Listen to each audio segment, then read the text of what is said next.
claridad rosada en la cual se confundían la cabaña y el santuario, como si estuvieran ambos en un mismo plano resplandeciente de cristal amatista. El clarividente observador no podía precisar si la visión se acercaba hacia ellos o los atraía hacia sí, siendo lo cierto que el magnífico espectáculo se hallaba al alcance, diríamos, de sus manos, bien comprendido que era impalpable y solo para ser percibido por mentes llenas de lucidez y de serenidad. Y la visión se hizo comprender así. Amigos del pasado, del presente y del porvenir, la cadena no interrumpida de inmolaciones cruentas de vuestro Mesías instructor. 335. Toca a su fin. Vosotros lo sabéis como yo. Mis sacrificios terminarán muy en breve, pero los vuestros continuarán durante 20 siglos más que faltan para el final de este ciclo de evolución. Y así como este holocausto mío será el más espantoso y terrible, porque es la apoteosis del amor redentor, igualmente serán para vosotros 20 siglos de inmensos martirios sin honra y sin gloria, antes bien, sobrecargados de oprobios y de infamia, hasta el punto de que la humanidad dudará si sois justos o sois réprobos. También para vosotros será la apoteosis o las tinieblas pasados estos 20 siglos que os dará la eterna ley, para forjar vuestra grandeza o vuestra ruina, según que caminéis siguiendo mis huellas, o torzáis vuestro rumbo en pos de ideales que no son los míos. En esta etapa final de Guías a Cristo, quedarán refundidas como en una sola claridad, todas las actuaciones anteriores que solo aparecerán ante la ciega humanidad, como pasajes brevísimos de meteoros iluminando las tinieblas de las pasadas edades, el heroico apostolado de Juno y de Numú en Lemuria, la mansedumbre invencible de Anfión y la sabiduría de Antulio en Atlántida, el amor tiernísimo de Abel, la siembra de paz y de justicia de Krishna, la fuerza formidable de Moisés taumaturgo y legislador, el renunciamiento supremo de Buda, todo se sumerge en luz divina para formar la apoteosis de Guías a Cristo, que dirá ante Dios y los hombres, hice cuanto fue posible hacer, todo fue consumado. Niño aún, solo podéis cooperar al despertar de mi yo superior, fortaleciendo mi espíritu y cultivando mi mente a fin de avivar en ella las llamas vivas del conocimiento que brilló tan radiante en horas lejanas. Mas, cuando yo me haya despertado y me haya reconocido a mí mismo, permaneced tranquilos y serenos en vuestras cavernas, sin alarmaros cuando veáis aparecer los primeros relámpagos de la tempestad, que ya os anuncio que llegará tan formidable y terrible que guardarán de ella memoria los 20 siglos que os faltan a vosotros de vidas terrestres en este ciclo de evolución planetaria. Seréis dignos de lástima, si en plena borrasca llegáis a dudar de la misión divina de Guías a Cristo, mas es inevitable que en su corazón de hombre sea clavado también el dardo de esa duda, como lo sentiréis clavarse vosotros en vuestra carne en etapas finales. La ley exige a los redentores, que ningún dolor les sea extraño de aquellos a que está sujeta la humanidad que redimen y que salvan. Mis esenios de las cavernas, mis discípulos, mis aliados, mis apóstoles, mis mártires del futuro, yo os doy en esta hora la suprema bendición de mi amor, para que ella os sirva de estrella polar en los oscuros siglos que habéis de vivir todavía en esta tierra, entre fangales de vicio, de sangre y de llanto. Y aunque muchas claudicaciones. 336. Marcarán lunares de sombra en vuestras existencias futuras, cuidad de que sea sin manchas la final, porque ella marcará vuestra gloria y felicidad, o vuestra desdicha por otro ciclo de evolución. Paz y amor sobre todos vosotros que sois míos hasta la eternidad. La visión se fue diluyendo suavemente en el éter como había comenzado, dejando a los esenios clarividentes sumergidos en la placidez estática de los grandes momentos, para el alma que ha llegado a comprender y sentir la grandeza de la divinidad en sí misma. La luna llena resplandecía como una lámpara de plata en el espacio azul, cuando los esenios salieron a la plazoleta del santuario, donde a compás de sus salterios y cítaras cantaron a coro las vibrantes salmodias de la gratitud al Señor que les había designado para las grandes epopeyas de su amor redentor. 27. Primer viaje a Jerusalén. 14 días después de este acontecimiento, llegaba aviso de que en Canaán les esperaba Yosef, para conducirles nuevamente a Nazaret, al humilde nido que Yahshua había dejado 9 meses hacía. El servidor y varios esenios les acompañaron hasta dicha localidad, con la promesa solemne de visitarle en Nazaret. Una vez allí, tuvieron todos la satisfacción de observar que el niño había cambiado mucho en sus modalidades. Compartía con sus padres y hermanos los trabajos del hogar conforme a sus fuerzas físicas y solo dedicaba a sus meditaciones solitarias las horas que destinaban los demás a sus juegos o expansiones acostumbradas. Las grandes fiestas de Pascua se acercaban y comenzaron los preparativos para el gran viaje a la ciudad de los reyes y de los profetas, Jerusalén. La costumbre casi erigida en ley, obligaba a los niños que habían cumplido los 12 años, y Yahshua estaba en el umbral de esa edad. Sería la primera vez que iría a la gran capital de la nación hebrea desde los primeros días de su infancia, o sea, desde que fuera consagrado en el templo.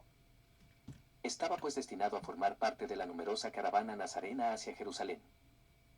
Se pusieron de acuerdo 6 o 7 familias emparentadas o amigas de la de Yosef, entre ellas Salomé y su esposo Zebedeo, con su único.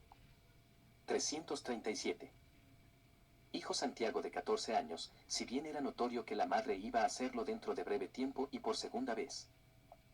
Tenía Miriam, una prima hermana llamada Marta, casada con Alfeo, un tejedor pudiente de Canaán, que con varios de sus hijos y jornaleros formaban también la caravana que llegó a sumar 46 personas entre hombres, mujeres y niños.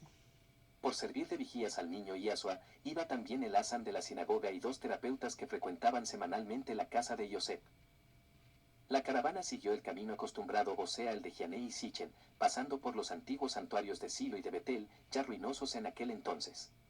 Los alrededores son verdaderos oasis por la exuberancia de la vegetación y por la disposición del paisaje mismo, lleno de los encantos naturales, que se reúnen entre pintorescas colinas con arroyuelos murmurantes y aves que cantan en múltiples gorjeos y flores variadísimas, que los viajeros van recogiendo mientras cantan los salmos acostumbrados en aquellas religiosas peregrinaciones anuales. El viaje se realizó sin acontecimientos dignos de notar hasta llegar al santuario de Silo, que por entonces solo servía de albergue a unas decenas de paralíticos y mendigos, para quienes los terapeutas habían conseguido permiso de habitarlo hasta que los nuevos amos del país dispusieran reconstruirlo o transformarlo en una de esas magníficas construcciones de estilo romano, en que tanto alarde de grandeza hicieron los Herodes, para captarse la simpatía del César. Era el principio de la primavera y el sol bastante ardiente había fatigado mucho a las mujeres y a los ancianos. Salomé, la esposa de Zebedeo, quiso pasar allí la noche, por no sentirse con fuerzas para continuar. Miriam y su prima Marta quisieron también pernoctar allí para hacerle compañía, por lo cual la caravana se dividió en 2.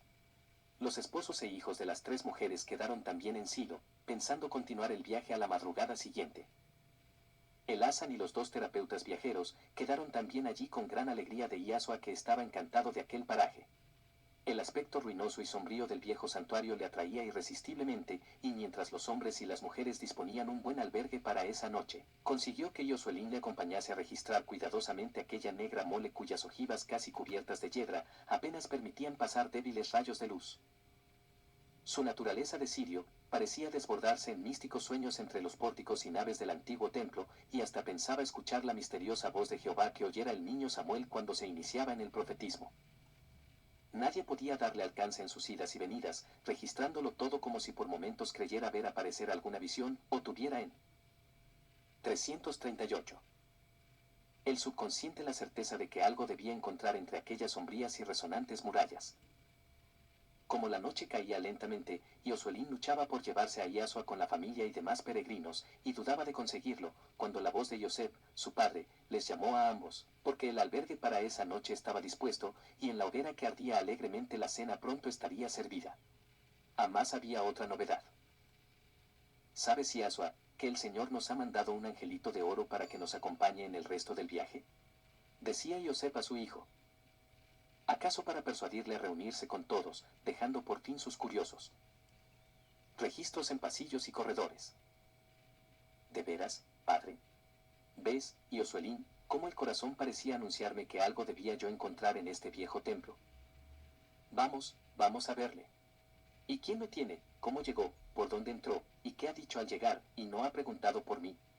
Todo este torbellino de preguntas hacía sonreír a Yosef, mientras con el niño de la mano y guiados por la cerilla que ardía en las manos de Yosuelín, buscaban la salida en aquel laberinto de columnas y corredores. El resplandor del fuego les atrajo por fin a un apartado rincón, donde, con esteras y colgaduras de tela, se había improvisado una alcoba para las mujeres. Allí llamó discretamente Yosef, hasta que acudió Miriam y les hizo entrar. Sobre un montón de paja que habían cubierto de pieles y mantas, se hallaba Salomé con su recién nacido. Ya ves, Yasua, que no te he dicho mentira, decía Yosef acercándose con el niño, para que viera de cerca al angelito rubio que el Señor les había mandado. El niño se quedó mudo, como petrificado, acaso por una extraña emoción que nadie sabía bien comprender. Hubo un momento en que sus ojos se llenaron de llanto, por lo cual intervino Miriam. ¿Te entristece, Yasua, ver al pequeñín de nuestra prima Salomé? Y Asua se fue acercando lentamente sin decir palabra hasta el borde mismo del lecho, donde se puso de rodillas para que su rostro quedase a la altura en que el pequeño dormía. Angelito de Jehová, decía a media voz, mi corazón sabía que tú bajarías hoy a mi encuentro, en este viejo santuario donde Dios habló a sus profetas, donde Samuel escuchó de niño su voz, donde yo escuchaba hace unos momentos tantas y tantas voces sin ruido, que hablan sin palabras como habla el viento y las aguas que corren en los arroyuelos. Y con los extremos de sus dedos suavísimos le palpaba las 339 manecitas, la frente, las mejillas y espiaba afanoso el instante en que abriría los ojos. Despiértate, Angelito de Jehová, le decía, que yo te llevaré en brazos hasta Jerusalén, para que juntos entremos en aquel dorado templo a cantar el amor de Jehová, que los hombres no conocen todavía. Diríase que el alma de Iasua, iluminada de divina claridad, vislumbraba la tierna y dulce amistad de Juan, su apóstol y evangelista en los años que pronto llegarían para ambos, cargados de responsabilidades de sus respectivas misiones en relación con la humanidad que caminaba en tinieblas. Temiendo los 12 esenios, que Iasua cayera en uno de esos estados psíquicos que le sería difícil explicar ante los profanos, intervinieron en aquella escena muda. Iasua, díjole uno de ellos, no es conveniente en estos momentos molestar al recién nacido. Ya lo hemos visto y bendecido al Señor por su llegada. ¿Quieres acompañarnos a visitar la parte del santuario que no has visto aún? Y Osuelín y Elazam pueden venir también. Antes que el niño aceptara la invitación, intervino su madre. La cena estará dispuesta dentro de poco y os ruego no tardar mucho. 1 hora a lo sumo y estaremos aquí de vuelta. Y provistos de candelas y cerillas se encaminaron a lo largo del pórtico llamado de las mujeres, que era donde habían improvisado alcobas para esa noche. Y por un gran arco que se abría al final penetraron al templo propiamente dicho. Sus pasos resonaban con largos ecos en aquella soledad poblada de sombras, y donde cada columna aparecía como un gigantesco guardián del templo abandonado. Iasua caminaba entre los 2 terapeutas que le conducían de la mano. Diríase que anda por aquí el alma pura de Samuel el profeta de Dios, dijo de pronto el niño, quedándose plantado sobre las losas del pavimento cuando hubieron llegado a lo que había sido el Sancta Sanctorum. Mira hacia abajo, Iasua, dijo uno de los terapeutas alumbrando con su antorcha el pavimento. Con una escritura rústica y ya muy borrosa podía aún leerse. Sobre estas losas dormía el joven Samuel envuelto en una pobre manta, cuando por 3 veces oyó la voz misteriosa que en nombre de Jehová le mandaba transmitir su mensaje a Israel. El niño miró con ojos asombrados a los 2 esenios, pero guardó silencio. 340. Si recuerdas algo del libro primero de Samuel, comprenderás que este era el sitio donde él acostumbraba a hacer la guardia a la sagrada lámpara, que no debía apagarse jamás en el templo de Jehová. Fue aquí la gloria y el dolor del joven profeta, que recibió el anuncio de las desgracias terribles que Jehová dejaría caer sobre Elí, gran sacerdote, y sobre su casa, por su debilidad para con sus hijos Ofni y Pinees, cuya escandalosa vida arrastraba por caminos de crimen y de vicio a toda la juventud de Israel. La extremada bondad de carácter de Elí, gran sacerdote, había penetrado muy hondo en el corazón del jovencito Samuel, que regó con amargo llanto estas losas sobre las cuales dormía, antes de atreverse a transmitir a Elí, su amado protector, el terrible mensaje que había recibido para él. Igual que si yo recibiera de Jehová un pavoroso mensaje para mis padres, por ejemplo, murmuró tímidamente el niño. Y pasando de allí al altar llamado de la propiciación, se detuvieron a 20 pasos de él, para que el niño leyera en otra losa del piso esta larga inscripción. Sobre esta losa oró con lágrimas durante 7 años la virtuosa Ana, esposa de Elcana y madre del profeta Samuel, pidiendo a Jehová un hijo, pues que no los tenía, hasta que el 7º año le nació Samuel, a quien con voto solemne consagró al Señor, dejándole en su templo bajo la tutela de Elí, gran sacerdote, cuando el niño solo tenía 6 años de edad. Y acercándose a la muralla, vieron en una plancha de arcilla, grabado el cántico de Ana en acción de gracias al Altísimo, en el momento de consagrarle el hijo que le había concedido. Por este niño oraba y Jehová me dio lo que le pedí. Yo le vuelvo pues a Jehová. Todos los días que viviere serán de Jehová. Mi corazón se regocija en el Señor, y mi boca se ensancha para Ala. Barle y glorificarle. No hay santo como Él. Ni hay nadie fuera de ti, Señor nuestro. Jehová da la vida y la quita, hace descender al sepulcro y subir nuevamente. Levanta del polvo al pobre abatido para sentarlo entre los príncipes. Porque de Jehová son los fundamentos de la tierra, y sobre ellos asentó este mundo. Jehová juzgará en todos los términos de la tierra, y dará fortaleza a su rey y ensalzará el labio de su Mesías. Ahora recuerdo, dijo el Hassan, que estando un sábado en la sinagoga de Nazaret y leyendo el libro de Samuel, Yahshua dijo que este profeta estaba para venir nuevamente y que llegaría al santuario de Silo, donde tanto había glorificado al Señor. 341. ¿Recuerdas, Yahshua, este hecho que motivó las primeras alarmas de tus padres por pronunciar palabras que tú mismo no podías justificar? En verdad, no lo recuerdo, contestó el niño. Pues sí, hijo mío, y aquí os daré la prueba. Y sacando una carpetita de bolsillo, buscó y rebuscó, hasta dar con el pequeño relato que aludía a la venida del profeta Samuel. La luz se hizo para todos, que exclamaron al mismo tiempo, el niño que acaba de nacerle a Salomé es el profeta Samuel que vuelve a la tierra.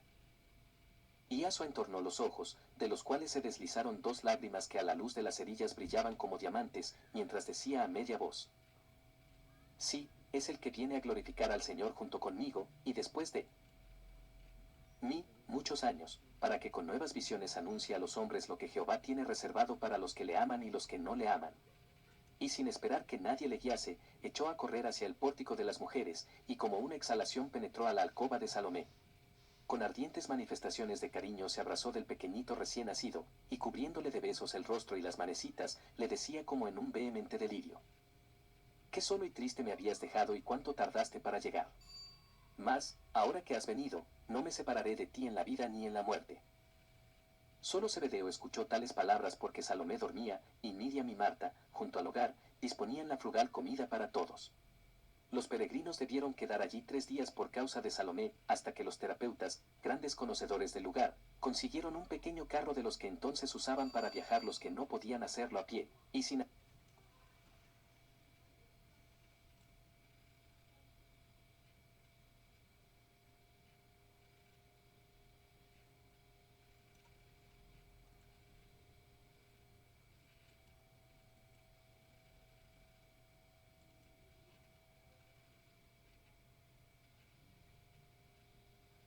profeta de Jehová, que en su nombre hacía la justicia sobre los poderosos y los malvados. Elías eras tú mismo. ¿Yo? ¿Has dicho que yo? Sí, tú, y esto lo sé de haberlo oído en el monte Tabor, mientras los ancianos hacían evocación a Jehová para que les enviase luz divina con sus mensajeros celestiales. ¿Y qué pasó? Ellos creían que yo dormía porque me vieron quieto, muy quieto. Y era que yo no podía moverme como si hubiera perdido el movimiento de mi cuerpo. Mas mi mente estaba lúcida y atenta. A la oración ferviente de los ancianos, les respondió Jehová con una visión que parecía una llama de fuego. Poco a poco se fue dibujando una silueta humana y era Elías profeta que habló de que se acercaba la hora del gran apostolado de Yahshua y de Johanán, hoy niños ambos.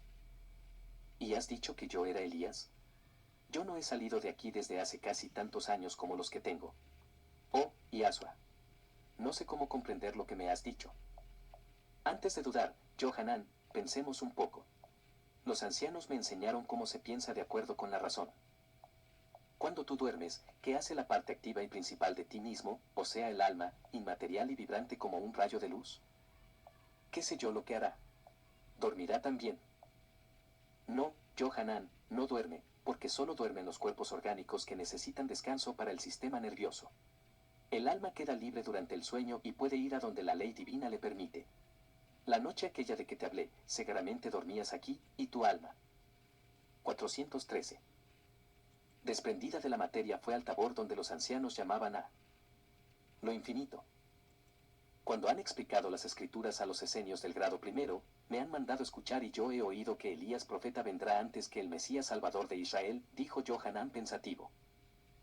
Tú me dices ahora que estás convencido que soy Elías que ha vuelto a la vida, entonces tú, ¿quién eres que siendo más pequeño que yo, sabes tantas cosas? Y Yahshua, ¿quién eres tú? Y Johanán devoraba con sus brillantes ojos negros a Yahshua, cuya mirada seguía perdida en las lejanías. Yo soy Moisés, que ha vuelto con una ley nueva para los hombres, la ley del amor universal. Sin saber por qué los dos niños se abrazaron con una emoción indescriptible. Moisés y Elías, las dos grandes figuras de la epopeya final del Cristo Redentor, transformadas para esa hora, en Yahshua de Nazaret y Johanán el Bautista. ¿Qué pasa aquí que os abrazáis tan desesperadamente? Dijo de pronto junto a ellos la voz de Nicodemus que seguido de José y el esenio portero, buscaba a los niños cuya tardanza les causaba extrañeza. No pasa nada, contestó Yasua, sino que estamos recordando nuestra amistad antigua y la ternura nos ha rebosado del pecho. ¿Para qué nos queréis? La leche y las castañas asadas están humeantes sobre la mesa. ¿No queréis desayunar con nosotros? Vamos allá, dijeron ambos niños siguiendo a Nicodemus. El día pasó sin incidentes notables, pero esa noche a primera hora, Johanan se acercó al servidor del Cuarantana y muy sigilosamente le dijo: «Yasua quiere que yo vaya con él a orar a Jehová en el santuario, ¿nos dejáis?» «¿Y por qué no? Vuestro deseo me hace pensar que el Señor os está llamando con determinados fines. No podemos poner trabas al dueño de todas las cosas. Y después, hijos míos». Y el anciano, al hablar así, obedeció a los anuncios de uno de los esenios de Moab que recibió esa mañana, a fin de que durante todo el día dejasen a ambos niños en completa libertad de acción, pues las inteligencias superiores realizaban trabajos para que se manifestara al exterior su verdadero yo, no por medio de la hipnosis, sino en plena conciencia. Mientras ocurría esto, el gran servidor, dos notarios, José y Nicodemus, se colocaron a distancia en la que llamaban Gruta de las Vírgenes. 414.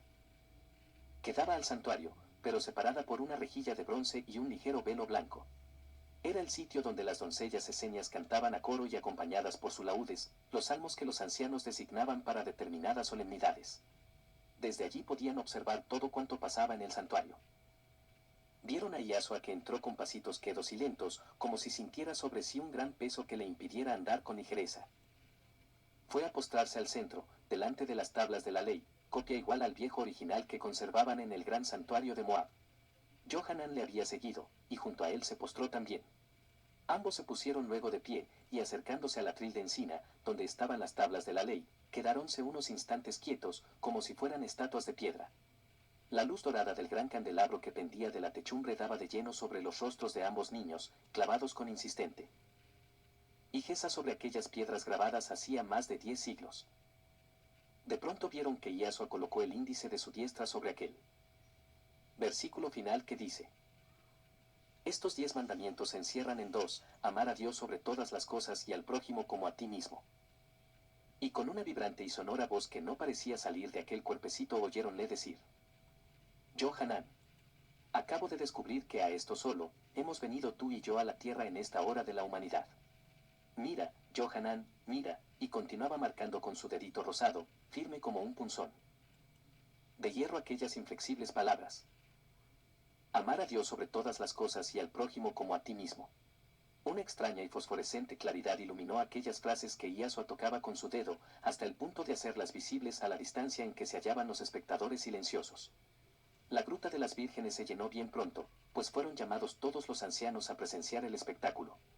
La fosforescencia de las frases se fue tornando en un hilo de fuego que las agrandaba más y más, hasta que aquellas frases llenaron por completo esa parte del santuario donde estaban los libros de los profetas, por encima de los cuales se extendía la radiante claridad como una llama viva.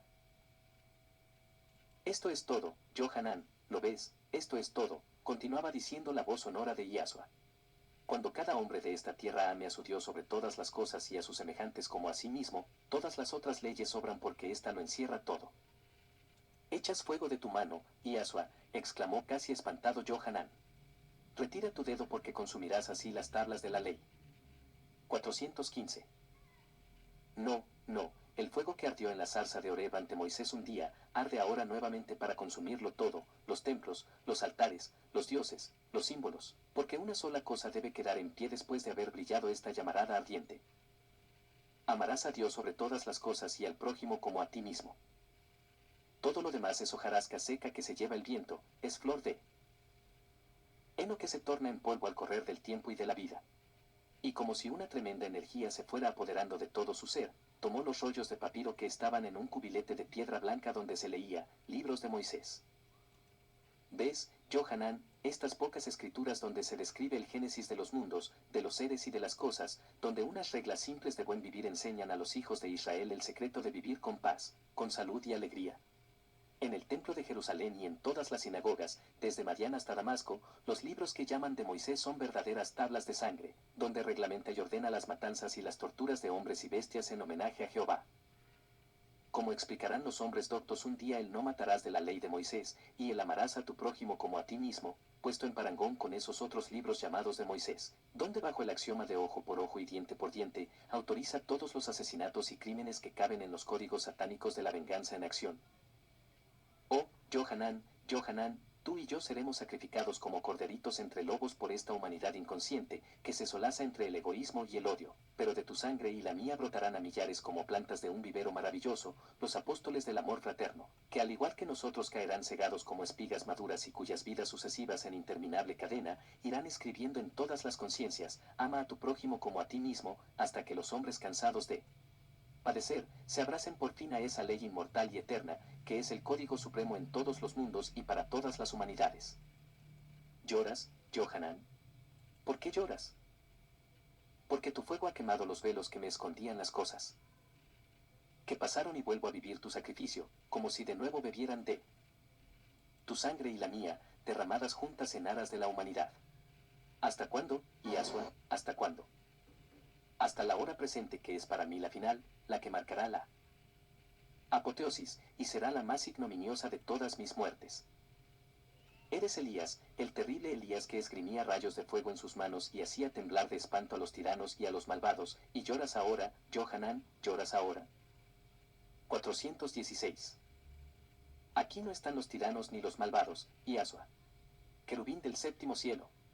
Aquí estás tú, Cordero de Dios, y tu ternura me invade como una ola gigante que sacude mi ser, estremeciéndolo de horror y de espanto. Tú eres el lirio de los valles cantado por Salomón, el manojillo de jacintos en flor sobre el pecho de la escogida, el perfume de mirra y aloe, que puebla el alma de ensueños, de paz y de amor, el arrullo de la tórtola que llama gimiendo a la compañera desde el hueco de una peña. Oh, Yahshua, vaso de miel y de esencias, y no he de llorar por ti, único que sabes amar. Vas a morir, has dicho, vas a ser devorado por esa loba hambrienta que se llama humanidad. ¿Vas a ser despedazado por esa piara de cuervos rabiosos que jamás se hartan de sangre? No, no, Yahshua, no. Ya es demasiado. Yo no lo quiero. Y si es verdad que soy Elías que hizo arder en llamaradas el monte Carmelo, y convirtió en carbones a los sacerdotes de Baal, y tendió como larvas en el suelo a los soldados de Acab, yo exterminaré a todos los hombres de esta tierra si en ella no se encuentra uno solo capaz de amarte, Yahshua, Hijo de Dios inmortal, que enciende las estrellas por la noche y los soles al amanecer. Yo destruiré como el mar bravío los barcos que lo cruzan, Johanan. Johanan. Díjole dulcemente Yahshua, poniendo su mano suave y delicada sobre el hombro de su amigo tembloroso por la energía formidable, que como una ola hirviente corría por todo su cuerpo. Nada de eso harás, Johanan, porque tú serás sacrificado antes que yo, y desde tu lugar de gloria y de amor, verás mi holocausto como debe y puede verlo una inteligencia de larga evolución. Me esperarás sonriente y feliz, de verme llegar triunfante de la ignorancia, del fanatismo y de la muerte. Me esperarás para levantar los velos rosa y oro que cubren la puerta del cielo de los amadores y serás el primero en decirme, entra a tu patria para siempre, Cristo, Hijo de Dios vivo. Johanan abrió sus ojos como presa de un deslumbramiento súbito, y sin poder pronunciar ni una sola palabra, exhaló un profundo gemido y cayó exánime sobre el pavimento. Este clamor y el ruido de la caída cortaron la corriente de luz, de amor, de sabiduría infinita, y Yahshua, viose de nuevo con su debilidad de niño que teme de todo y por todo, y arrojándose también al suelo junto a su amiguito sollozaba amargamente, Johanan, no te mueras. Johanan, ¿quién me acompañará a llevar los cabritillos al abrevadero y a pastorear? Y cubría de tiernos besos la helada frente del niño desmayado. Entonces los eseños salieron de su escondite y corrieron hacia ambos niños. José y Nicodemus levantaron a Johanan y le condujeron a su lecho, mientras los ancianos consolaban a Yahshua que seguía repitiendo. 417. Johanan, no te mueras, yo quiero que no te mueras. Calma, hijito, calma, decíale el gran servidor que le había levantado en brazos y le estrechaba sobre su corazón. Johanan solo está desvanecido y pronto le verás perfectamente bien. Y pasando de brazo en brazo como cuando era muy pequeñito, llegaron al gran comedor donde el fuego del hogar semiconsumido solo dejaba ver un montoncito de ascuas que brillaban en la semioscuridad. La ola de amor había consumido la ola de espanto, y Yahshua iba olvidando todo cuanto había ocurrido. ¿Qué se hace, Yahshua, cuando el fuego está casi apagado?, preguntó uno de los ancianos. Se enciende de nuevo, contestó el niño. Y acto seguido tomó unas de ramillas secas y un puñado de paja, y lo arrojó a las cenizas ardientes. Se levantó una llama de oro y púrpura que iluminó alegremente la gruta. ¡Oh, qué bonito fuego!, exclamaba el niño mirando a todos con sus ojos sonrientes. ¡Y qué hermosas vuestras túnicas blancas iluminadas por este resplandor! Y se tiró junto al fuego sobre una piel negra de oso, cuya gran cabeza disecada formaba un duro contraste con la cabecita delicada y rubia de Iasua. El gran servidor hizo sobre sus labios la señal de silencio porque tuvo la intuición de que el niño iba a quedarse dormido. Un gran cambio se notó desde entonces en la personalidad de Iasua. Hasta entonces había luchado el niño con el hombre. Este último a momentos aparecía, para desaparecer luego vencido por aquella exuberante infancia que parecía luchar por prolongarse indefinidamente. Diríase que en el subconsciente vacilaba ante el comienzo de un apos dolado que debía conducirle al más tremendo sacrificio. ¿Qué fenómeno ocurrió en la psiquis del hombre luz durante aquel sueño en la gruta comedor de los esenios y así tirado como un corderillo sobre la piel de un oso disecado? Los ancianos todos le dejaron dormir allí cuanto quiso. Johanan durmió también en su lecho en la gruta del servidor. Los ancianos, sin perder de vista a Iasua dormido, hicieron alrededor de él su frugal refección de la noche. Luego continuaron allí mismo la velada hablando a media voz del proceso espiritual que veían seguir a aquella gran alma, sumergida a fuerza de amor en las lobregueces de la materia. Cuando la noche estaba ya muy avanzada, uno de ellos recibió un dictado espiritual que les aconsejaba retirarse a descansar, quedando allí solo 3 o 4 de los más fuertes de salud. José de Arimatea y Nicodemus no quisieron apartarse ni un momento del niño confiado a su solicitud. Igualmente ocurrió a los dos. 418. Terapeutas que le acompañaron desde Jerusalén. Uno de los notarios mayores de Moab y el notario del Cuarantana completaron los 6 que creyeron conveniente quedarse recostados en los estrados del gran comedor para velar el sueño de Iasua. Y en medio de la quietud y silencio que ni el ruido más leve interrumpía, algunos de los ancianos de Moab, solitario cada cual en su alcoba de rocas, pedían con insistencia a la divina sabiduría, luz y acierto para secundar eficientemente al Verbo de Dios en su grandiosa misión de Redentor. A la madrugada siguiente, y cuando todos concurrían al santuario para cantar los salmos de alabanza a Dios acostumbrados, unos a los otros se dijeron a media voz al terminar: tenemos que hablar.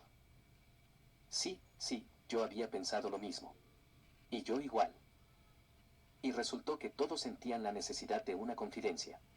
Pasaron al recinto de las asambleas. Escribamos cada cual por separado lo que pensamos decir en esta reunión que todos hemos deseado, dijo inmediatamente el gran servidor, apenas se habían sentado en los estrados. Y todos escribieron en sus carpetitas de bolsillo. De la comparación hecha luego, de cuanto habían escrito, resultaba lo siguiente. Los unos habían visto en sueños y los que se mantuvieron en vigilia vieron ya por una subida contemplación de la propia alma desprendida, ya por clara intuición, lo que se operó en el Verbo de Dios de casi 13 años de edad en la noche aquella pasada en el Cuarantana. Las 5 inteligencias superiores que en calidad de guías vigilaban la vida terrestre de Iasua le habían hecho recorrer durante su sueño de esa noche todos los lugares de esta tierra habitados por porciones de la humanidad que venía a redimir. El dolor humano era tanto, la iniquidad tan espantosa, la ruindad y miseria tan completa, que parecía repetirse el momento aquel cuando un patriarca de la antigüedad intercedía para que no fuera aniquilada determinada ciudad o comarca. Si hubiera, Señor, 50 justos, ¿perdonarías la ciudad? Si hubiera solo 10 justos, por amor a ellos detendría mi brazo justiciero. Y ni aun esos 10 se habían encontrado. Parecida era la situación de la humanidad de entonces, en medio de la cual se encontraba la fraternidad esenia, sirviendo de pararrayos para 419. Que la maldad humana no sobrepasara el límite, después del cual desaparece el equilibrio y todo se hunde en el caos, en la sombra, en el no ser. Los grandes guías del Verbo de Dios en su postrera jornada mesiánica le hicieron asomarse hasta el fondo del abismo hacia donde rodaba la humanidad. El más feroz egoísmo dominaba en todas partes del mundo, en Bretaña, en Roma, Grecia, las Galias, Iberia, Germania, Escitia, Persia, Arabia, las Indias, el Egipto decadente y la Etiopía semibárbara. Todo era un solo mar de dolor, de crimen, de miseria que ahogaba hasta producir náuseas. Y los ancianos de blancas túnicas y de tiernos y puros corazones, razonaron así. Esto que nos ha sido revelado a todos por igual, si es manifestación de la verdad, es lo que ha visto el niño durante su sueño de esta noche y hoy tendremos la comprobación en el cambio radical que se producirá en su personalidad espiritual. El sueño de Yasua duró hasta casi el mediodía, o sea más de 15 horas consecutivas. Se despertó rodeado de los ancianos que estaban de acuerdo en no hacer referencia alguna a su largo sueño, ni a nada de lo que se relacionara con él. Johanan se había despertado unas horas antes y se había arreglado solo con los habitantes de los establos, pensando con cierta amargura que su compañerito estaría enfermo en cuanto los ancianos no le despertaban. Yasua se sentó en silencio en la piel del oso donde se quedó dormido, y apartó con desgano las mantas con que le habían cubierto. En un banquito cerca de él estaba el tazón de leche y la cestilla con castañas, que era su acostumbrado desayuno. ¿Hicisteis ya la oración?, preguntó. Sí, hijo mío, contestó el gran servidor, pero gustosos te acompañamos. El niño se puso de rodillas, juntó sus manos sobre el pecho y comenzó con una media voz temblorosa como si estuviese conteniendo un sollozo. Alabado seas, oh Dios, Señor de cuanto existe, porque eres bueno sobre todas las cosas y es eterna tu misericordia, y continuó un largo rato con los versículos clamorosos y dolientes del miserere. Y luego, sentado sobre la misma piel en que había dormido, tomó en silencio su desayuno. Entró Johanan trayéndole un cabritillo que había nacido esa noche. ¿Cuánto has dormido, Yasua? ¿Estás enfermo?, le preguntó. Creo que no, nada me duele. 420. Los ancianos, entregados a sus diferentes trabajos manuales, hacían como que nada veían ni oían, para dejar que los dos niños se expansionaran libremente. ¿Nada le dices a este nuevo habitante del establo?, preguntó nuevamente Johanan presentándole el cabritillo a Yasua. Pobrecillo, exclamó, pasando su mano por el sedoso pelo blanco y canela del animalito. ¿Vienes también tú a padecer a esta tierra?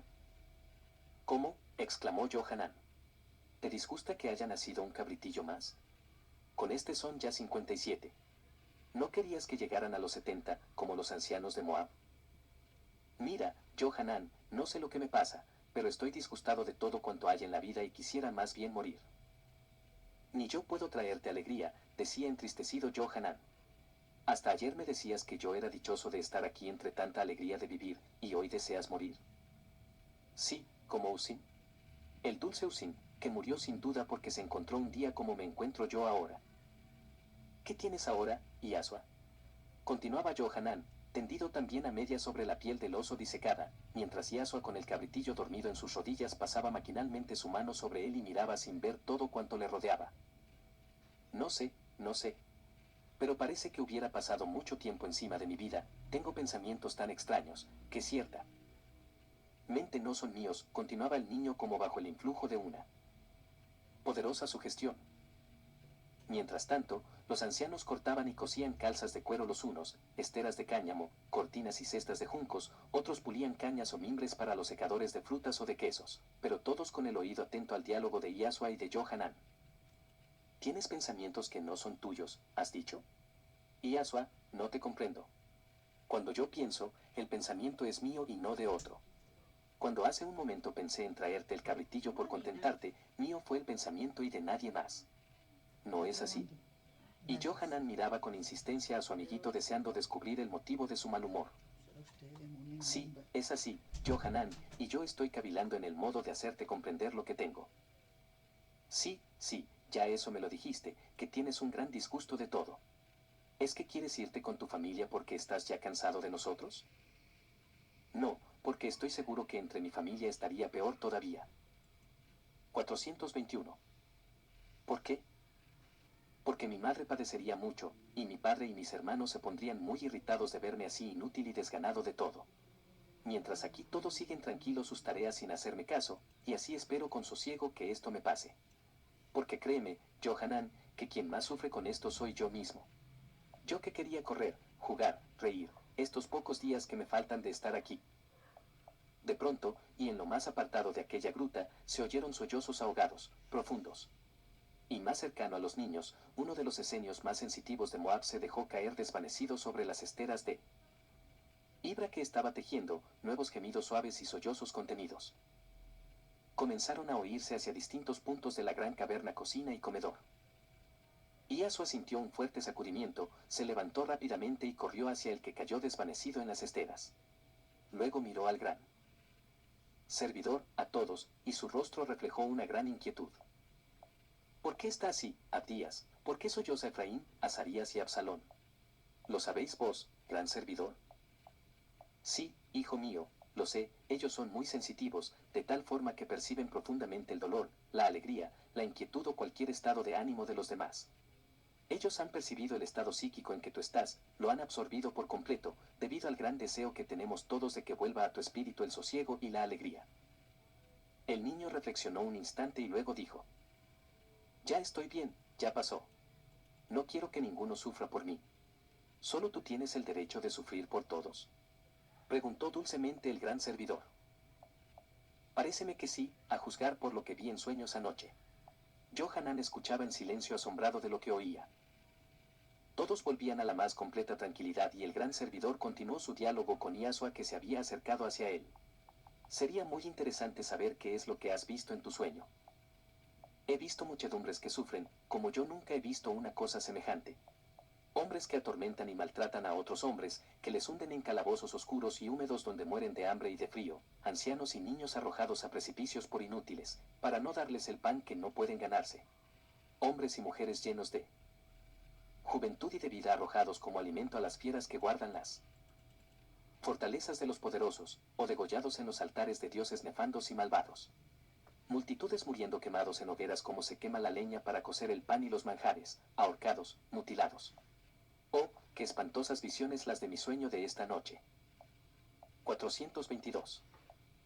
Y Yasua se cubría el rostro con ambas manos, como si temiera volver a percibir las trágicas visiones de su sueño.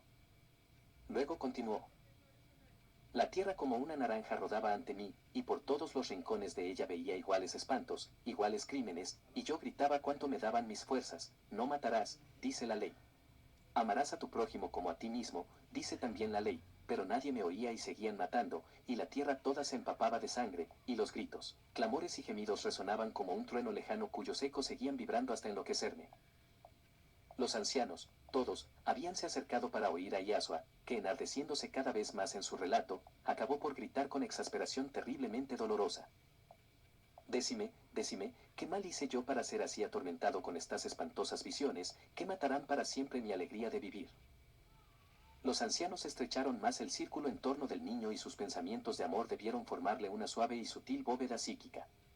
El gran servidor le atrajo hacia sí y le abrazó tiernamente. El niño, como un pajarillo herido, escondió su rostro en el noble pecho del anciano y rompió a llorar amargamente. Johanan trataba de dominar su emoción, y José y Nicodemus, en segunda fila, pensaban con honda preocupación: si Miriam, su madre, presenciara esta escena, nos pediría cuenta sin duda de este dolor moral, demasiado prematuro en su niño que aún no ha cumplido los 13 años. Paz, esperanza y amor sobre todos los seres, dijo con solemne voz el gran servidor. La ley de los instructores de humanidades no es como la ley de los pequeños servidores de Dios, y no debemos alarmarnos por lo que acabamos de presenciar. Cuanto más elevada es la posición espiritual de un ser, más pronto y más vibrante es el llamado de la verdad eterna a su yo íntimo. Bendigamos al Altísimo, porque Yasua sintió el llamado en medio de nosotros, que conocedores de los procesos de la ley en casos como este, nos ha permitido prestar el concurso necesario para que el sufrimiento moral no causara desequilibrios, ni trastornos mentales ni físicos. Y tú, hijito mío, empieza a comprender que la misión que te ha traído a la vida física, exige de ti lo que se exige a un médico que llega a un país de leprosos y apestados, donde el dolor y la miseria llegan hasta el paroxismo. Piensa siempre que alrededor tuyo está la fraternidad de Senia, que es tu madre espiritual de esta hora, y en su seno. 423. Encontrarás siempre el lenitivo a los grandes dolores de un instructor de humanidades. Las manos de todos los ancianos se extendieron sobre Yasua, de pie ante el gran servidor, y durante un largo cuarto de hora. La tranquilidad se reflejó en el expresivo semblante del niño, y uno de los ancianos, que era un clarividente, explicó todo el proceso seguido por las inteligencias superiores durante el sueño de Yasua. El clarividente lo había relatado a los notarios antes que el niño despertara, y estaba plenamente comprobado con las manifestaciones que acababan todos de escuchar. Y a fin de volver los ánimos a su estado normal, salieron todos al sereno vallecito donde pastaban los rebaños bajo los olivos frondosos y las vides cargadas de racimos. 2 días después comenzaron a llegar los que habían recibido aviso de la presencia de los ancianos de Moab en el santuario del monte Cuarantana. Casi todos llegaban a la madrugada, porque realizaban el viaje en la noche. De Herodium, de Jutta, de Hebrón, de Betlehem y hasta de Jerusalén llegaban viajeros, esenios todos, que no querían perder aquella oportunidad pocas veces encontrada en la vida de seres que vivían para un ideal de perfección humana. Los 70 ancianos de Moab eran los grandes maestros de la fraternidad, eran sus profetas, sus apóstoles, sus santos. Estaba en medio de ellos el Mesías, niño aún, y esta circunstancia agrandaba ante ellos aquel momento que acaso no se repetiría más en la vida que estaban viviendo. Algunos sabían que se encontraba también allí, reencarnado, Elías profeta en la persona de un niño poco mayor que Yahshua. Varios personajes de importancia social y religiosa en Jerusalén acudieron también a aquella cita memorable. Aquel Nicolás de Damasco y sus amigos Antígono, Chamay y Gamaliel, nieto de Hillel, el mártir apóstol esenio de 50 años atrás. El lector recordará que en el cenáculo de Nicolás tuvo lugar aquella grandiosa demostración de sabiduría divina que tuvo Yahshua. Ninguno de ellos dudaba ya de que el Verbo de Dios estaba encarnado en el niño Nazareno, hijo de Miriam y de Yosef. Pero sería de gran importancia para ellos el conocer las opiniones de los ancianos de Moab, grandes maestros en la ciencia espiritual. Los betlehemitas amigos de Yahshua desde la noche inolvidable de su nacimiento, Elcana, Josías, Alfeo y Eleazar, con aquellos familiares que pudieron acompañarles, acudieron también entre los peregrinos silenciosos, que disimulando su místico fervor bajo distintos aspectos, iban llegando a Engedi, perdida entre las montañas vecinas del Mar Muerto. 424. Jamás desfiló mayor cantidad de personas por la pobre granja de Andrés, que en aquella oportunidad. Era la entrada obligada al santuario, y todos debían pasar por allí. Las grutas resultaban insuficientes.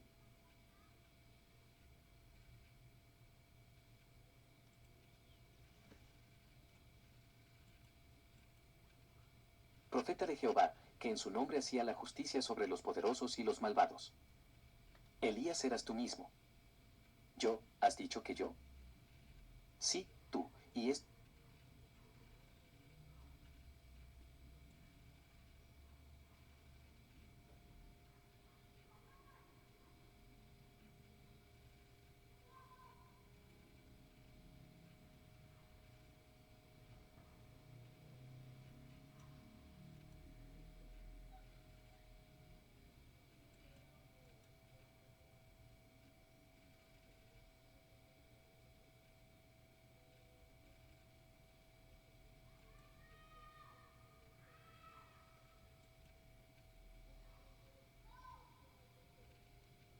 como carne de mercado a quien más oro les daba.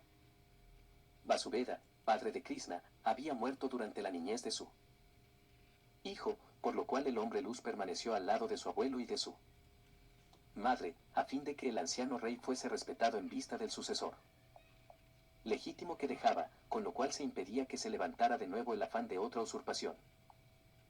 La noticia de la nueva legislación de justicia se extendió rápidamente por el Decán y países circunvecinos, que se apresuraron a enviar embajadas en busca de alianza y protección con aquel príncipe sabio y justo que daba a cada cual lo que era suyo, no reservándose para sí ni aun las horas del sueño necesarias a todo ser humano, pues que durante la noche y acompañado solo de algún amigo o criado fiel, recorría sin ser notado los distintos barrios de la capital, para asegurarse de que las órdenes eran cumplidas.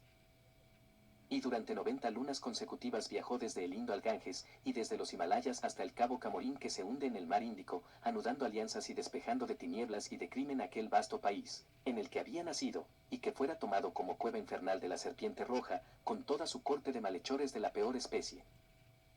La adhesión de los oprimidos y de los hambrientos, respondió con creces a todo cuanto Krishna hubiera podido imaginar, pero las clases pudientes miraban con desconfianza al joven innovador, que pedía libertad para los esclavos e igualdad para todos los seres humanos. Y se desencadenaron dos poderosas corrientes en formidable lucha, los oprimidos y los opresores. 555. En aquella parte del papiro que los esenios iban traduciendo, aparecía un grabado explicativo, se veían dos torrentes que se precipitaban uno contra otro con irresistible potencia, y en el lugar donde debía ser el choque, un doncel fornido con la cabellera suelta al viento y los brazos abiertos hacia ambas corrientes que se amansaban a sus pies y continuaban corriendo como arroyuelos de regadío. Significaba a Krishna, encarnación de Vishnu, pacificando a la humanidad. y continuaron la lectura que seguía así. Los anillos de la serpiente roja habían perturbado la fe sencilla de los pueblos, ignorantes en su gran mayoría, y habían propalado principios erróneos para inocular en las conciencias el virus del terror a la divinidad, como medio de sujetar a las masas al carro triunfal de su avaricia y feroz egoísmo. Indra, o sea, el aire, tenía a su disposición el rayo, el vendaval que todo lo destruye. Agni, o sea, el sol, era dueño del fuego, que pedía continuas víctimas consumidas en sus llamas para aplacar su cólera, mientras Indra quería víctimas arrojadas desde los más altos montes o colgadas de los árboles en cestas de flores, hasta que el hambre las consumía o los buitres les devoraban. De aquí surgió el bárbaro comercio de niños y niñas menores de 10 años. Y Krishna en sus largos y continuos viajes no pedía a sus aliados y amigos otra contribución que la de destruir esa ignominiosa y criminal doctrina de Indra y de Agni, que ponía tan obscura venda en las inteligencias respecto de la divinidad. Cuando el prudente príncipe entró a actuar en el escenario lóbrego y siniestro que dejamos esbozado, los indranitas y los agnianos luchaban a muerte unos contra otros, atribuyéndose cada bando el derecho de ser los depositarios de la verdad de Vishnu. Y Krishna apareció entre las tinieblas como un genio benéfico con su antorcha encendida, rasgando las sombras casi impenetrables de tanta ignorancia y fanatismo. ¿Qué hacéis?, les preguntaba el apóstol de la verdad. Ni Indra, que es el aire, ni Agni, que es el fuego, son nada más que simples manifestaciones del poder supremo, que sopla en el aire y calienta en el fuego. ¿Por qué, pues, lucháis locamente por lo que todos por igual necesitáis del supremo dador de cuanto es vida, fuerza y bienestar para el hombre? Inclinad vuestras frentes y prosternad vuestro corazón ante el gran Atman, autor de todo bien, que os ama a todos por igual, pues que todos sois sus hijos. Dejad vuestras flechas y vuestras hachas para las bestias feroces, que consumen vuestro ganado, mientras vosotros perdéis el tiempo en 556. Mataros unos a otros. El gran Atman está en su eterno amor en todas las cosas, y sobre todo dentro de vosotros mismos, y si él fuera capaz de cólera, la tendría de ver que os matáis sin ningún respeto a la vida, que os la dio para amarle en todos vuestros semejantes y en todos los seres y las cosas, la tendría cuando vendéis vuestros hijos para ser asesinados sobre un altar donde habéis entronizado al crimen, la tendría cuando compráis y vendéis vuestros semejantes que llamáis esclavos y siervos, porque carecen de él. Oro que habéis acumulado con la sangre, el sudor y la vida de cuantos infelices cayeron en vuestras garras de buitres sin alma.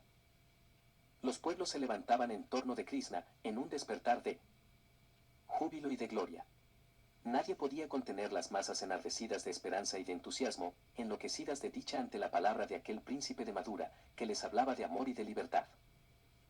Y desde el Golfo Pérsico hasta el mar de China, y desde el Tíbet hasta Ceilán, estalló como un incendio incontenible un levantamiento general de los pueblos clamando por su libertad y por sus derechos de hombres. El viejo rey Ugrasena estaba espantado de la ola formidable que su nieto había soltado a correr como un torrente que lo invadía todo. Los cortaflamas repetían las palabras del gran apóstol, reprimiendo toda venganza, toda violencia, toda lucha armada. El arma era la palabra, el verbo de fuego de Krishna, que hablaba a los hombres de libertad, de amor, de justicia, de igualdad, pues todos eran hijos del gran Atman, que encendía el sol para todos y enviaba las lluvias para todos. ¿Qué haría el príncipe con aquella enorme ola humana que lo esperaba todo de él? Sus adversarios, que eran en general los acaudalados y los que se enriquecían con la esclavitud y la muerte de sus semejantes, decían alegremente: no haya inquietud entre nosotros, que cuando este temerario doncel, buscador de gloria y de fama, se vea como un ciervo acorralado por toda esa jauría de lobos hambrientos que le van a devorar, él mismo se dará por vencido, y comprenderá que es insensata locura pretender levantar a la altura de hombres esas masas imbéciles, más que bestias que nos sirven para la carga. El príncipe tenía solo 18 años y representaba 30, porque sentía profundamente la carga de la humanidad que pesaba sobre él. Bajo todos los bosques, a la vera de los ríos caudalosos, en los valles más pintorescos, ordenó a aquella masa humana echar abajo los árboles de las selvas y construir cabañas de troncos, de ramas, de pajas y de lodo. 557. En toda la extensión de los dominios de Ugrasena, su abuelo. Fue tal el humilde origen de casi todas las ciudades del sur del Indus, tan que pocos años después se convirtieron en florecientes poblaciones que resplandecían de paz, de justicia, de libertad y de trabajo. La figura de Krishna crecía día a día, hasta llegarse a dudar de sí. ¿Era un hombre de carne, sangre y huesos, o era un dios mitológico que realizaba por arte de magia tan estupendas obras? Temían por momentos verle desaparecer en una nube que pasaba, en un soplo de viento que agitaba la selva, en el incendio púrpura del amanecer o entre los resplandores de fuego del ocaso. No te vayas de nosotros, Señor, no te vayas porque seremos encadenados nuevamente, y nuestros hijos serán asesinados en los altares de los dioses, le clamaban a voces. Las arcas reales de Madura se iban agotando rápidamente en el rescate de esclavos y en alimentar aquella inmensa ola humana semidesnuda y hambrienta. El dolor del valeroso príncipe crecía también hasta hacerse desesperante y angustioso, cuando un poderoso príncipe que reinaba en las regiones del Ganges y de Birmania le envió emisarios anunciándole que deseaba amistad porque quería para sus pueblos la ley que Krishna daba a los suyos. Se llamaba Daimaragya y su alianza fue tan firme que jamás retiró su mano de la mano que había estrechado. Mi pan es tu pan, le dijo, cuando ambos príncipes se encontraron en Calcuta. Salvemos juntos al decán de la iniquidad y del crimen, y si has consumido tus tesoros, yo conservo los míos que sobran para hacer feliz la tierra donde descansan nuestros antepasados. Detrás del rey Daimaragya llegaron otros de más modesta alcurnia, el de Penchad, de Belestán y de Nepal, que se pusieron a las órdenes del príncipe de Madura para devolver la justicia, la paz y la prosperidad al decán, que caminaba a la más espantosa ruina, la desnatalidad, pues las mujeres se negaban a tener hijos que les eran arrebatados para venderlos como víctimas propiciatorias de un culto de crimen, de muerte y exterminio. Y alrededor de Krishna se amontonaron como palomas perseguidas por los buitres, 26 centurias de mujeres en estado de gravidez, pidiéndole protección para el ser que latía en sus entrañas. Y en la más grande fortaleza de Madura, en Tinnebel sobre el mar, hospedó a aquellas infelices víctimas del egoísmo humano, todas ellas en la segunda edad, en la adolescencia y primera juventud. La vida humana estaba dividida en edades de 10 años, o sea que la primera edad duraba hasta los 10 años, la segunda hasta los 20, la tercera hasta los 30 y así sucesivamente. 558. De este hecho, los adversarios levantaron al príncipe espantosas calumnias, diciendo que había robado a sus maridos las más bellas mujeres del Decán para formar el más grande serrallo que príncipe alguno hubiese tenido. Krishna había puesto la segura la raíz del árbol dañino que destruía el país, la mortandad de niños en los altares de dioses sanguinarios, creaciones horrendas de la avaricia humana. Las infelices madres defendidas por él se sintieron fuertes para defender a su vez a los hijos que aún no habían nacido y desde los torreones de la fortaleza organizaron ellas mismas una defensa contra la que nada pudieron las flechas de sus perseguidores que rodearon la fortaleza para sacarlas a la fuerza. Aquellas mujeres se tornaron fierecillas contra los que pisoteaban sus sentimientos de madres y arrojaban a sus enemigos hachones ardiendo de cáñamo engrasado, lluvia de piedras, recipientes de aceite hirviendo, y todo cuanto pudiera servirles para exterminar a aquellos que lucraban con la vida de sus hijos. Tol del Decán, creándole nuevas dificultades y mayores sacrificios. 1.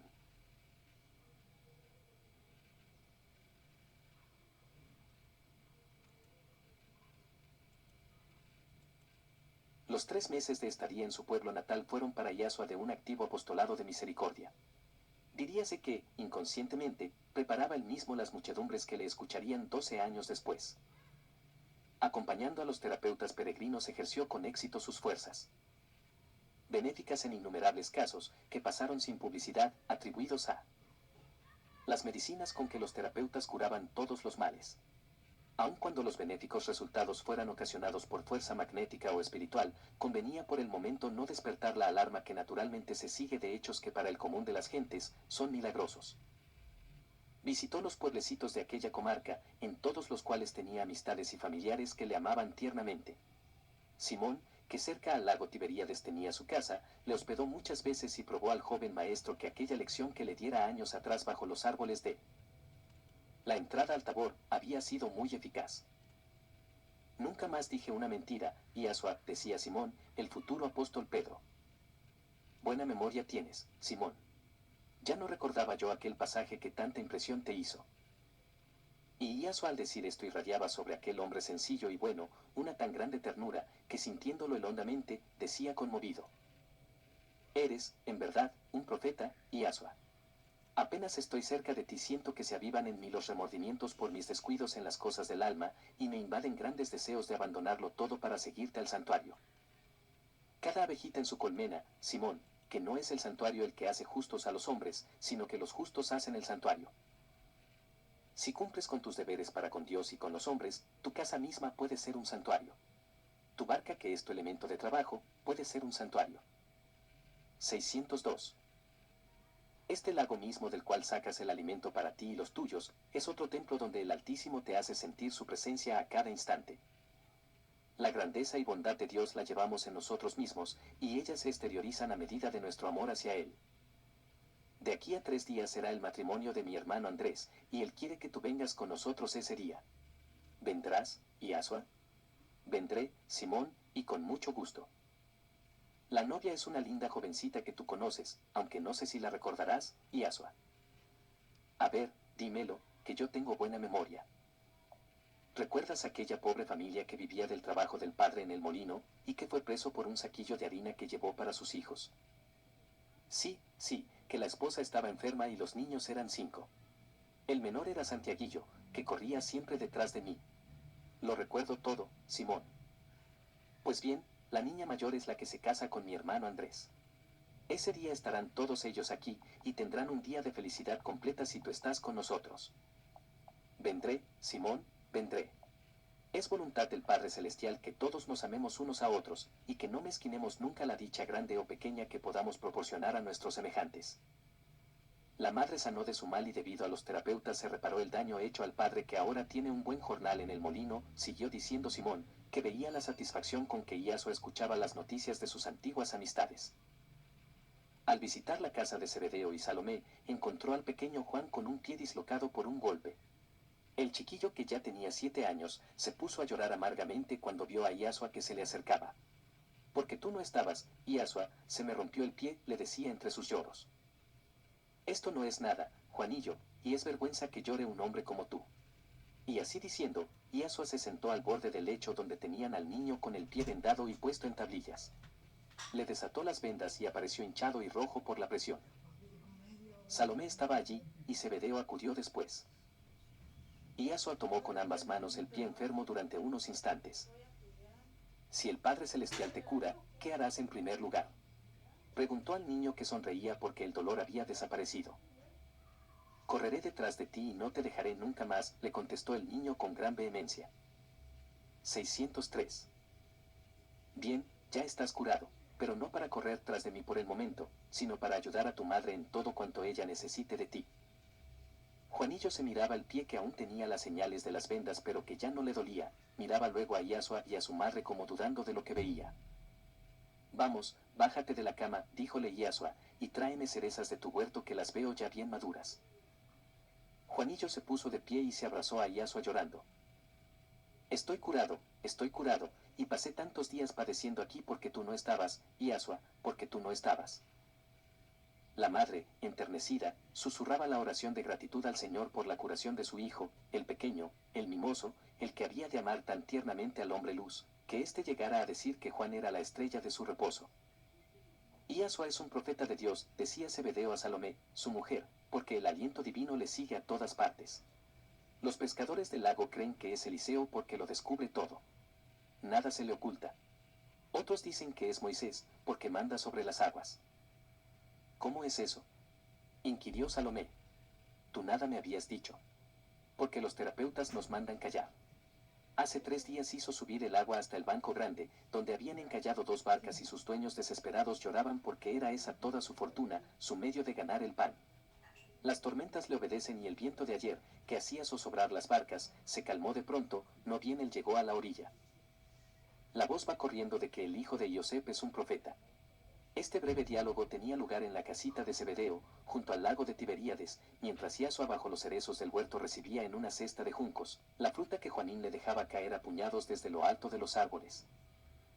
Fue en esta breve estadía de Yasua en su pueblo natal, que se despertó en Galilea un pensamiento que estaba dormido desde los días de su nacimiento, en que hubo sucesos extraños en la casita de Iosep.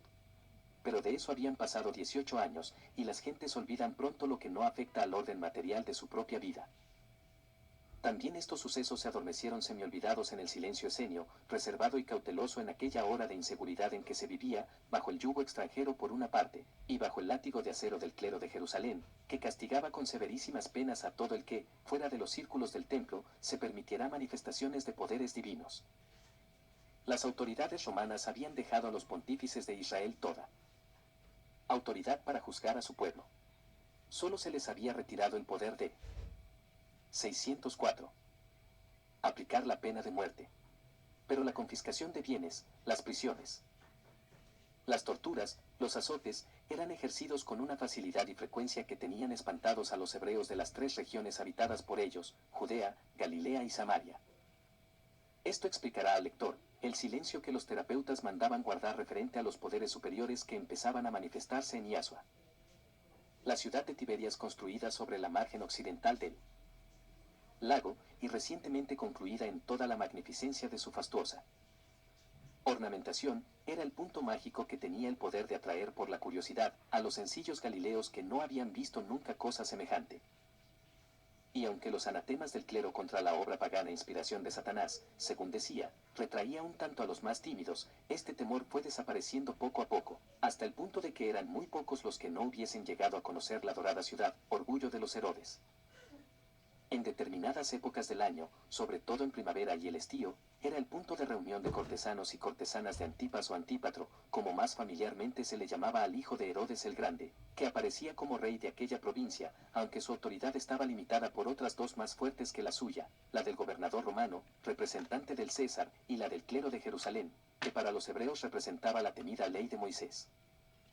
En tales épocas, el lago de Tiberíades dejaba de ser el tranquilo escenario de los pescadores para convertirse en un espejo encantado, donde se reflejaban las fastuosas embarcaciones encortinadas de púrpura y turquí de los cortesanos del rey. Los festines y las orgías empezadas en los palacios, en las termas, o bajo las columnatas de mármol con techumbre de cuarzo que brillaban bajo el sol del estío, continuaban sobre el lago, que iluminado con antorchas tomaba un aspecto fantástico y encantador. Emisarios reales acudían solícitamente a limpiar el lago de las sucias barcazas de los pescadores, cuando iba a realizarse un festín sobre las aguas. Un día ocurrió que Iasua con su tío Jaime y Yosuelín fueron a visitar las familias amigas de las orillas del lago en las cuales había algunos enfermos. Los terapeutas que cuidaban aquella región estaban de viaje por otros pueblos, y Iasua se creyó obligado a remediar la necesidad de sus hermanos. Enseguida le informaron los pescadores que por el fuerte viento de los días pasados no habían podido salir a extender sus redes. Y que ese día que apareció hermoso y sereno, ya vino la orden de Tiberias que 605. Ningún pescador de las cercanías de la gran ciudad saliera al lago ni dejara redes tendidas. Para nosotros es la vida, es el pan, es la lumbre de nuestro hogar, decían quejándose amargamente. Tienen sus palacios, sus parques, sus plazas y paseos. Nosotros solo tenemos el lago que nos da el sustento de cada día y, aun esto, nos quitan los grandes magnates que están hinchados de todo. El corazón de Iasua sentía este clamor y se rebelaba ante la injusticia de los poderosos, que no podían ser felices sino causando dolor a los humildes. ¿A qué hora, preguntó, son los festines de la corte? Comienzan al atardecer y se prolongan durante toda la noche. Ya andan poniendo los postes para las antorchas. Vuestra necesidad está primero que los festines de los cortesanos del rey, dijo. Dios manda por encima de todos los reyes de la tierra, y Dios da sus poderes divinos a todo el que sabe emplearlos en cumplimiento de su voluntad. Tened fe en Dios, que Él es vuestro Padre y mira vuestra necesidad más que el capricho voluptuoso de gentes que solo viven para su placer. La forma en que habló Iasua asustó a todos, pues pensaron que iba a entrevistarse con los empleados reales que colocaban antorchas y gallardetes desde la ciudad hasta larga distancia. ¿Qué vas a hacer?, preguntó su tío Jaime. Tú y Yosuelín, venid conmigo. Vosotros todos entraos a vuestra casa y orad a Jehová para que haga justicia en este caso, dijo resueltamente. Y poseído de una fuerza y energía que era visible para todos, subió a una barquilla amarrada a la costa, seguido del tío Jaime y Yosuelín. Extendieron el rústico toldo de lona para preservarse del sol, y Iasua se sentó cómodamente y cerró sus ojos. Una vibración tan poderosa emanaba de él, que el tío Jaime y Yosuelín cayeron bajo su acción y se quedaron profundamente dormidos. Cuando se despertaron, el cielo estaba color ceniza y amenazaba lluvia. Solo habían pasado 2 horas. Vamos, les dijo Iasua. La voluntad de Dios puede más que la de los hombres. Parece que tendremos lluvia, dijo el tío Jaime, comprendiendo lo que había pasado, o sea, que su gran sobrino había puesto en juego los poderes superiores que había desarrollado en grado sumo, y que, cuando es justicia, se manifiestan en bien de quienes lo necesitan y lo merecen.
Tienda para cuatro, contestó Melchor complaciéndose en el asombro de Yasua y sus amigos.